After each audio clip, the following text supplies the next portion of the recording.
안녕하세요. 반갑습니다. 안녕하세요. 네. 알아두면 부티나는 오페라 상식. 부티나게 해드려야 될 텐데. 네, 오늘도 이제 또 다른 오페라 작품 선정해봤는데요. 네. 제가 사실 아직도 그 두꺼운 벽돌 같은 그리스 로마 신화를 읽고 있어요. 진도가 빨리 안 나오네. 너무 두꺼워서. 근데 거기에서 읽다 보니까 이게 이 작품이랑 연결이 되냐는 내용이 너무 생각보다 많은 거예요. 그러니까 그동안 인지를 미처 못했던 것들. 그래서 요걸 좀 시리즈로 얘기를 나눠보면 되게 재밌겠다 하는 것들을 발견했는데 일단 좀 접어놓고 또 지난달에 저희가 또 드보르작 만났잖아요. 맞아요. 그래서 또 저희가 체코를 간 김에 스메타나도 만나야 되는데 뭐랄까요, 비주류라고 해야 되나? 그러니까 많이 안 나오는 오페라를 다루다 보니까 저희가 이 영상 가지고 지금 조금 귀찮은 일이 발생했잖아요. 그러네. 그래서 이제 그거 조금 밀어놨고요. 네. 스메타나가 아니다. 네. 너무 설명이 길었는데 T 성향이라 그런지 이게 역사적인 얘기가 사실 진짜 재밌어요. PD님도 역사 되게 좋아하시잖아요. 맞아요. 서사를 좋아하죠. 그래서 굉장히 흥미롭게 느껴지는데 저희가 중고등학교 때 막 세계사를 접할 때 막 너무 끔찍했잖아요. 그 다 외우라고 하고 정말 서사가 연결되는 게 아니라 그냥 이렇게 연대를 알려주고 외우라고 하니까 정말 머리 쥐어뜯으면서 세상에서 제일 싫어하는 게 세계사였거든요. 근데 지금은 저희가 그걸 접하는 방식이 이제 바뀌었잖아요. 그쵸. 자유롭게 관심을 바탕으로 해서 이렇게 찾아보다 보니까 굉장히 재밌어요. 그런데 또 그런 역사적 이야기들을 흥미롭게 접할 수 있는 계기를 마련해 주는 것이 바로 오페라죠. 그렇죠. 그러니까 그 역사적 사실을 바탕으로 해서 거기 또 이제 인간의 모습들, 우리가 또 인문학을 배울 수 있는 그러니까 정말 좋은 매개체가 바로 오페라입니다. 그러네요. 이걸 우아하게 역사 IP로 활용한다 이렇게 얘기하더라고요. 오늘 함께 나눠볼 작품은요, 그 도니제티의 안나 볼레나라는 작품을 가져왔어요. 네. 이게 그 영국 희대의 스캔들 주인공이죠. 헨리 8세의 아내였던 앤 볼린의 이야기입니다. 네. 그래서 이 오페라가 다루고 있는 부분이요. 그 헨리 8세의 마음이 이미 이제 앤 볼린으로부터 떠나가서 제인 시모어한테 옮겨간 상태에서 왕으로부터 외면당하고 막 억울하게 누명도 씌워지고 막 죽음에 이르기까지의 시간을 담고 있어요. 앤 볼린 다음에 왕비가 된 제인 시모어 같은 경우는 앤의 시녀였다고 알려져 있잖아요. 우리나라는 시녀다 하면은 궁에서 허드렛 일을 하던 궁녀들은 막 무술이 이렇게 불렀잖아요. 맞아요. 그래서 시녀라고 하면 약간 그런 어떤 잡일을 하는 사람 막 이렇게 떠오르잖아요. 그래서 찾아보니까 옛날 그 유럽에서는요, 그 시녀들을 레이디 인 웨이팅 이라고 불렀는데 이들은 철저하게 귀족 출신들이었대요. 그래서 귀족 출신의 여성들이 하나의 관직 같은 그런 자리로서 왕비를 보좌하는 그런 사람들이었던 거예요. 그래서 제인 시모어도 그러니까 말하자면 하녀가 아니라 그런 시녀였던 거죠. 애초에는 그 헨리 8세의 첫 번째 부인이었던 그 캐서린 아라곤 있잖아요. 그 캐서린 아라곤의 시녀로 입궁해서 봉직을 하고 있었는데 그 이후에 이제 앤 볼린이 두 번째 왕비가 되니까 이제 그 밑으로 이동을 한 거래요. 그렇다 합니다. 그래서 이제 제인 시모어가 이 작품에서 조금 비중이 있어요. 그래서 한번 말씀드려봤고요. 전에도 저희가 사실 그 오페라 청교도 얘기 나눌 때 헨리 8세 얘기를 조금 나눴었잖아요. 네. 헨리 8세 이번에는 그 결혼 전적을 조금 정리를 해봐야 될 것 같아요. 재밌겠다. 네. 지난번에 약간 그 종교개혁 관련한 얘기였는데 이번에 화려한 6명의 부인을 거느렸던 헨리 8세 얘기 좀 나눠볼게요. 첫 번째 부인이었던 캐서린 아라곤 같은 경우는요. 이 사람하고 이혼을 했던 이유는 단순히 앤 볼린이 등장했기 때문은 아니었어요. 그래서 여기에는 이제 왕권 후계와 종교, 국제 정치까지 그러니까 아주 복잡한 사연이 좀 얽혀 있었습니다. 첫 번째 부인이었던 캐서린은 스페인 왕가 출신이었죠. 근데 20년 넘는 결혼 생활 동안에 아들을 못 낳았어요. 네. 그래서 딸이 하나 있었는데 이제 이 딸이 훗날 메리 1세가 되죠. 빅토리아가 아니라. 네. 캐서린은 원래 헨리 8세의 형이었던 아서 왕의 부인이었대요. 근데 이제 이 형이 죽으니까 헨리 8세하고 다시 혼인한 거예요. 그래서 정말 유럽의 왕실 역사를 들여다보면요. 세상 이런 콩가루가 없어요. 그러니까 어떻게 이게 가능한가 싶은 혼인관계가 너무 많으니까 뭐 합스부르크는 말할 것도 없고.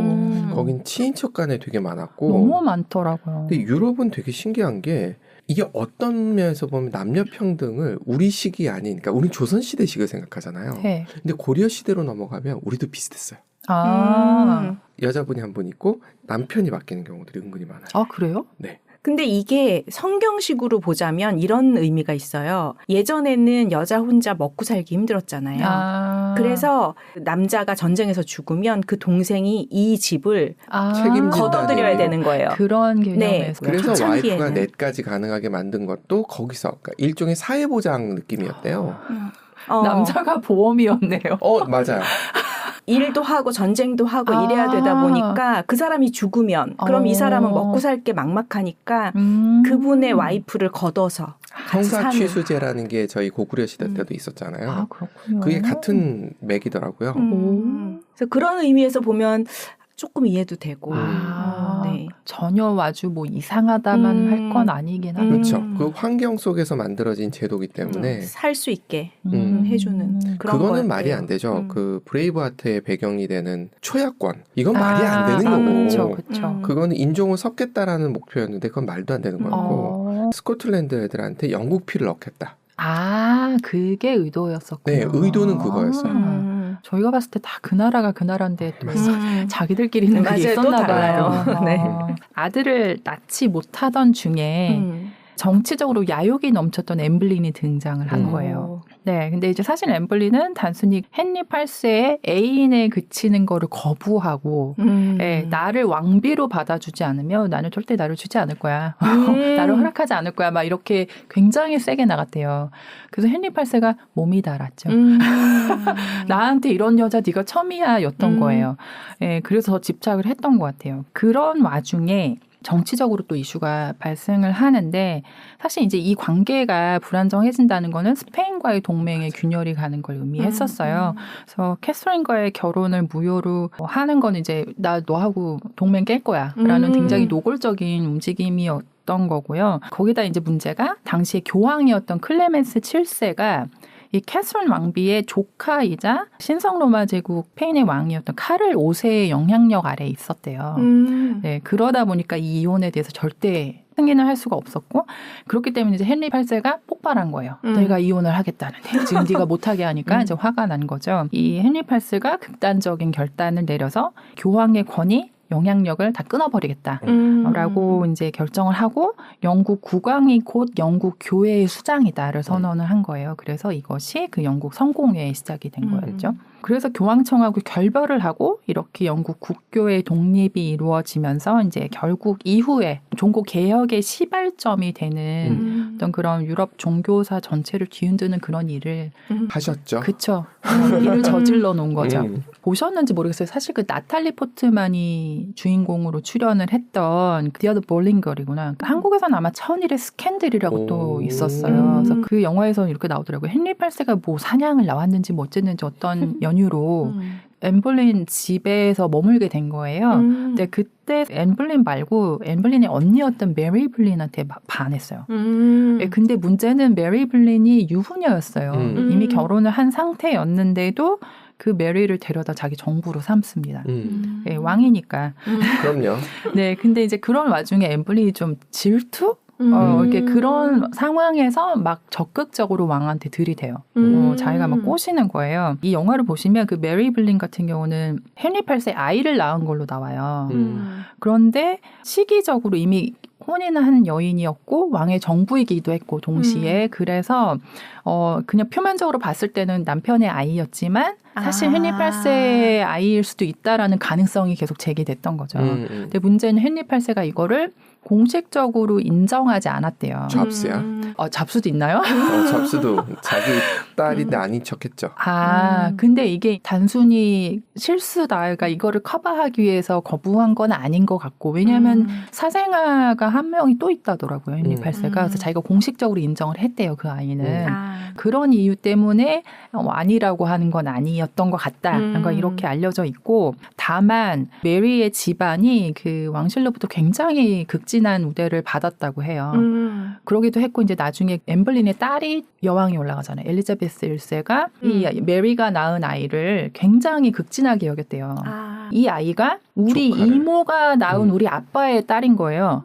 그러니까 그죠. 이모가 나온 우리 아빠의 딸인 거니까 나하고는 이복 자매가 되는 거잖아요. 근데 아무튼 굉장히 극진히 여겼다. 그래서 그런 걸 근거로 했을 때 이 헨리 8세의 딸일 수 있다라는 추측은 난무하지만 뭐 확인된 바는 없다고 합니다. 엠블린이 참수당하고 나서 불과 11일 후에 헨리 8세는 제인 시모어하고 다시 혼인을 했고요. 근데 그녀가 제인이 자기가 유일하게 사랑했던 여인이라고 주장했대요. 헨리 8세가. 제인 시모어 같은 경우가 유일하게 이제 왕의 후계자가 될 합법적인 아들을 낳았거든요. 뭐 그래서일 수도 있고, 근데 아이를 낳자마자 출산 직후에 사망했어요. 뭐 아무튼 뭐 왕의 후계자를 낳아줬기 때문에 더 극진하게 생각을 했을 수도 있고, 아니면 뭐 같이 산 시간이 짧아서 뭐 그렇게 생각하지. 그게 합리적인 의심이다. 추억만 남았다. 네, 그래서 내가 제일 사랑했던 여인이야 뭐 이런 짓도 그럴 수 있지 않을까요? 이방원식으로 보면 외척이 없어져 버렸기 때문에 더 사랑한 거예요. 그럴 수도 있겠네요. 그리고 그 이후에 이제 클립스가의 애니라는 여인과 다시 혼인을 했어요. 근데 문제는 이 여인이 초상화보다 실물이 못생겼었대요. 뽀샵이 너무 된 거야. 예, 그래가지고 헨리 8세가 되게 마음에 안 들어했대요. 그래서 결혼한 지 얼마 안 돼서 무효를 시켰대요. 역시 외모지상주의. 여자는 이뻐야 된다는. 놀랍다 진짜. 네. 그 다음에 엠블린의 사촌이었던 캐스린 하워드라는 사람이랑 다시 혼인을 했는데요. 헨리 8세보다 거의 30살 가까이 어렸대요. 거의 딸이죠, 딸. 그러네요. 그러니까 이미 그때 헨리 8세가 50살을 넘긴 상태였고 사실 그 당시엔 너무 노인이잖아요. 그 정도면. 그래서 굉장히 오랜만에 아주 어린 아가씨를 만나서 헨리 8세가 굉장히 좋아했대요. 너무 좋아했는데 문제는 결혼하고 나서 얼마 안 돼서 캐스린이 과거에 다른 남자들하고 관계가 있었다라는 소문이 돌기 시작을 한 거예요. 그런 와중에 실제 궁정 신하하고 몰래 불륜관계를 이어간 게 발각이 된 거죠. 네, 그래서 이제 왕의 명예를 더럽힌 행위이자 왕위 계승의 정통성을 위협할 수 있는 국가 반역이다. 뭐 이렇게 해가지고 참수당했답니다. 와이프를 둘이나 참수시켰어요. 네. 마지막 여섯 번째 혼인했던 캐스린 파라는 여인이 있는데 캐스린을 좋아하는구나. 이름들이 다 거기서 거기예요. 그러니까 옛날에는 왜 이렇게 다양하게 없었는지. 그러니까 얘네들 여자는 다 메리 아니면 아니면 캐서린 뭐 그런 건가 봐요. 마지막에 캐스린 파하고는 결혼했는데 이제 헨리 8세보다 오래 살았대요. 그래서 왕이 세상을 떠난 후에 다른 사람하고 재혼해서 잘 살다가 세상을 떠났다고 합니다. 행복하셨네. 네. 아마 그런 이유인가 보죠. 그러니까 왕이 세상을 떠났고 여인이 혼자 남으면 누군가 또 아무렇지도 않은 거예요. 네. 여성한테도 상속권이 우리나라에서 없어진 건 조선 중기부터거든요. 그 전에 우리나라 똑같이 있었단 말이에요. 그러면은 여자랑 결혼하는 것 자체가 땅을 가져오는 거예요. 노르만 지역에서 문제가 생겨가지고 영국하고 프랑스하고 100년 전쟁하잖아요. 네. 그게 그거예요. 지참금으로 가져간 토지가 너무 많았던 거지. 돌려달라고. 프랑스 입장에서. 네, 그랬습니다. 그렇군요. 네, 그래서 엠블린이 참수당하고 다음에 왕비가 된 제인 시모어가 낳은 유일한 적통 왕자였던 에드워드 6세가 이제 헨리 8세의 뒤를 이어서 고작 9살의 나이에 왕위를 계승했어요. 근데 단명했습니다. 결핵으로 추정되는 병이라 하더라고요. 그래서 15살에 사망했다고 해요. 그가 죽자 그 헨리 8세 첫 번째 부인이었던 캐서린이 낳은 딸 메리 1세가 여왕으로 즉위를 했어요. 근데 사실 메리가 여왕이 되기 전에 딴 사람이 즉위를 했었죠. 그러니까 무슨 일이 있었냐면 에드워드 6세가 죽음을 앞두고 제인 그레이라는 사람을 자기 후계자로 지명을 했어요. 근데 이 제인 그레이가 누구냐면 헨리 8세의 여동생 메리 튜더의 손녀딸이었어요. 그러니까 우리 고모의 손녀딸인 거예요. 근데 이제 에드워드 6세가 병이 깊어지니까 후계 문제로 자기가 고민을 하다가 법적으로 다음 계승자가 자기의 이복 누나였던 메리였던 거예요. 그리고 그 다음 계승자가 두 번째 부인이 낳은 엘리자베스였어요. 둘 다 이제 이복 누나들이 다음 계승자였는데 문제는 메리는 가톨릭 추종자였고 엘리자베스는 개신교 추종자였대요. 근데 에드워드 6세는 열렬한 개신교 신자였다고 하거든요. 만약에 이제 이복 누나 메리한테 계승을 하면은 가톨릭으로 왕궁으로 다시 돌아가게 되는 걸 우려했던 거예요. 그래서 메리와 엘리자베스를 아예 계승 순위에서 빼버렸대요. 그러니까 메리만 빼면 사실 엘리자베스를 해도 되지 않나. 근데 뭔가 어떤 또 뭐가 있었겠죠? 문제가 있었겠죠. 그래서 둘 다 아예 제껴버리고 자기하고 같은 개신교 신앙을 가졌던 이제 고모의 손녀딸을 후계자로 지정을 한 거예요. 에드워드 6세가 죽고 제인 그레이가 정식으로 여왕으로 즉위를 했대요. 했는데 그 당시에 잉글랜드 국민들의 민심은 메리한테 가 있었던 거죠. 그래서 이제 제인 그레이가 즉위한 지 9일 만에 폐위되고 체포됐다고 합니다. 그래서 9일의 여왕이라는 오명을 얻게 됐고요. 이후에 이제 메리 1세가 즉위를 하고 제인을 살려두려고 했대요. 그랬는데 1554년에 개신교 세력들의 그 반 메리 봉기가 일어난 거예요. 제인 그레이가 이 반란의 상징처럼 된 거예요. 그래서 결국은 17살밖에 안 됐는데 제인 그레이는 런던 탑에서 처형당했다고 합니다. 불쌍해요. 무슨 죄야. 누가 나 왕 시켜달래? 어쩌다가 분일밖에 못하고. 이게 계기였는지 모르겠는데 메리 1세를 블러디 메리라고 부르잖아요. 피해 메리. 이 외에도 근데 메리가요 5년밖에 즉위를 안 했더라고요. 시간은 중요하지 않더라고요. 빠르게 죽여나가는 사람들이 있죠. 연산군도 그랬으니까. 그래서 저는 그냥 이렇게 막연히 알고 있었어서 오래 한 줄 알았어요. 근데 5년밖에 안 했대요. 그러니까 메리도 병으로 죽었잖아요. 그 자궁 쪽 병으로 추정된다더라고요. 귀신이 씌웠을 거예요. 귀신이 씌워요? 너무 많이 죽였어. 김PD님의 농담입니다. 그렇군요. 네. 자궁암 추정이다 뭐 이렇게 봤어요. 그래서 아무튼 여성 그런 암 문제로 사망을 했다라고 하더라고요. 전에 무슨 엘리자베스 여왕 관련 영화였는데 거기에 그게 나오거든요. 메리가 굉장히 병 때문에 그러니까 몸도 안 좋고 그래서 되게 예민하고 성격적으로도 좀 이상이 있고 스트레스 많이 받았을 거예요. 네. 아빠 밑에서 카톨릭이잖아요. 아빠는 성공회잖아요. 그래서 굉장히 몸이 많이 아프고 괴로워하다가 죽은 걸로 이렇게 나오더라고요. 네. 병으로 사망을 하자마자 이제 앤 블린의 딸이었던 엘리자베스가 즉위를 하죠. 그래서 그녀가 무려 45년간 통치를 했습니다. 영국이 해양 제국의 기초를 다진 그런 시간들이었죠. 그래서 스페인 무적 함대를 격파하고 제가요 그 옛날 세계사 배울 때요 하나도 기억 안 나고 스페인 무적 함대를 무찌른 여왕이 누구냐 엘리자베스 1세 이거밖에 기억이 안 나요. 그러니 재미가 없죠. 그러니까 이 서사를 모르는데 그게 무슨 소용이에요. 내가 그걸 알아서 뭐 하냐는 거지. 요즘도 그렇게 하는지 모르겠어요. 그 애들 교육을 어떻게 하는지 모르겠는데 네. 선생님 바이 선생님인 것 같아요. 저 세상 졸려온 시간이었어요. 네, 아무튼 엘리자베스 여왕 때 세계 곳곳에 식민지를 세워서 영국이 이제 해가 지지 않는 나라가 되는 어떤 그런 기반을 닦은 영국 역사상 가장 영광의 날들이었다. 네, 그렇게 기록되어 있습니다. 그래서 너무 장황한 영국 역사를 다 훑었는데 다시 돌아오자면 네. 이 엘리자베스의 엄마 앤 블린이 주인공인 오페라를 오늘 살펴보겠다라는 게 주요 내용이었습니다. 네. 그 얘기를 하기 위해서 20분을 썼습니다. 멀리 돌아왔습니다. 그래서 앤이 사실 천일의 앤이라 불리잖아요. 그래서 그녀의 영광과 추락, 사랑과 비극이 모두 정말 그 3년도 채 안 되는 아주 짧은 시간에 일어난 일이었었어요. 그래서 이제 그녀가 천일의 앤이라고 불립니다. 그래서 이제 간략히 이 오페라의 스토리 전개를 조금 살펴보면요. 오페라에서 헨리 8세는 엔리코 8세라고 나와요. 이탈리아식 표기예요. 그 H가 모음으로 들어가고 헨리가 엔리코가 된 거죠. 걔들 왜 그런데? 네. 안나 볼레나가 제목인데 이제 이게 앤 블린입니다. 안나 볼레나에 대한 마음이 이미 식은 상황이에요.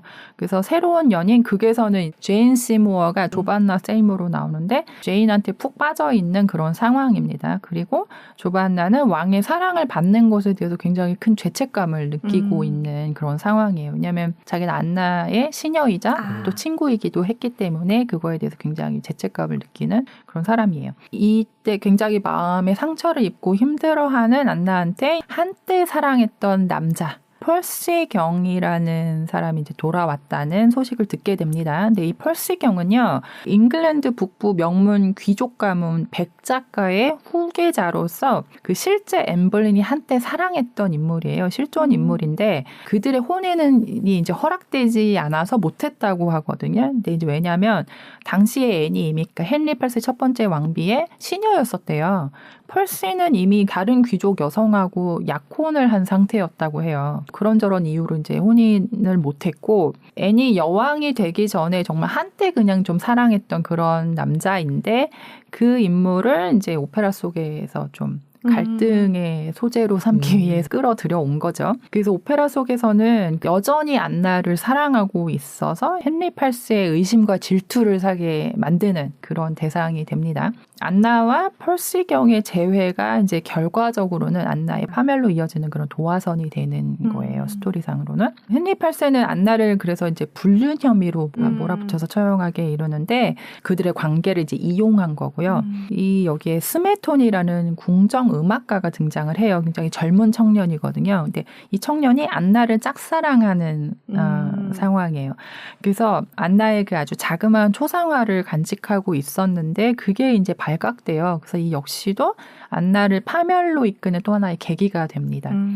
오페라에서 창작된 가상의 인물이에요. 실존 인물은 아니고 이 역할은 메조소프라노가 맡는 바지 역할이에요. 왜냐하면 아주 젊은 청년이기 때문에 이제 여성이 등장을 하는 거예요. 왕은 이제 펄시와 안나를 붙잡아서 반역죄와 간통죄로 감옥에 가두거든요.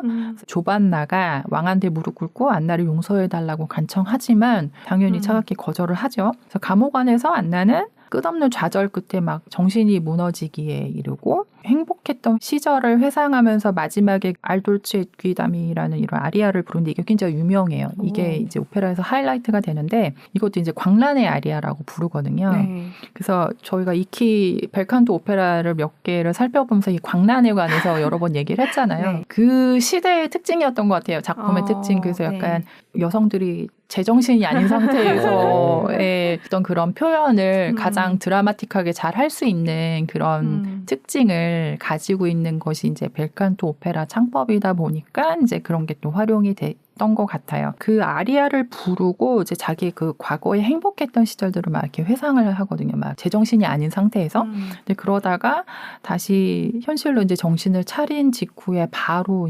단두대로 나가서 이제 처형당하고 그렇게 해서 오페라는 얘기가 이제 마무리가 되는 거예요. 이 작품은요, 도니제티가 작곡한 그 튜더 3부작이라고 불러요. 튜더 트릴로지라고 하는 작품 중에 하나인데, 이 튜더 3부작이 뭐냐면 모두 실제 영국의 여왕들을 주인공으로 하는 작품들이에요. 그래서 첫 번째가 그 스코틀랜드의 여왕이었던, 거기에도 메리 1세가 있더라고요. 그러니까 헷갈리죠. 네. 그러니까 스코틀랜드의 메리 1세가 주인공이 그 마리아 스투아르다라는 작품이 있고요. 피에 메리와는 또 다른 메리 1세입니다. 그리고 엘리자베스 1세 여왕의 말년과 그 사랑의 비극을 다루고 있는 로베르토 데브레라는 작품이 또 있어요.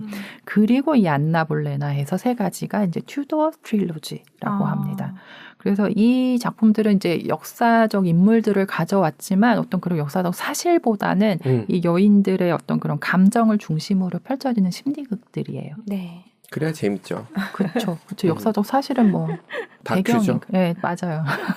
사실 오늘 막 장황하게 영국 역사 얘기를 다뤘는데 이게 사실 역사가 다 얽히고 설킨 고구마 줄기처럼 나오다 보니까 이제 가다 보면 또 다른 3점도 또 갈 것 같아서 이제 이 다른 두 여왕의 이야기는 그녀들이 주인공일 때 또 다뤄보도록 하겠습니다. 네.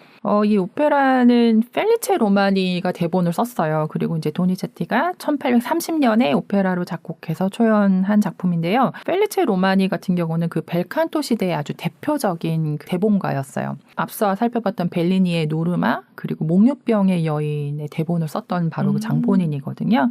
그래서 안나 볼레나는 뭐 앞서 살펴봤듯이 역사적 사실에 근거하지만 완전히 일치하지는 않고요. 이제 정치적 비극과 심리를 깊이 다루면서 이제 드라마틱한 각색들이 들어간 거예요. 그래서 이 작품은 테아트로 카르카노, 그러니까 카르카노 극장이라는 곳에서 초연됐다는 기록도 있고요. 또 보니까 어디 라스칼라에서 초연됐다는 썰도 있어요. 근데 어쨌거나 밀라노에서 막이 올랐다는 건 확실하고요. 네.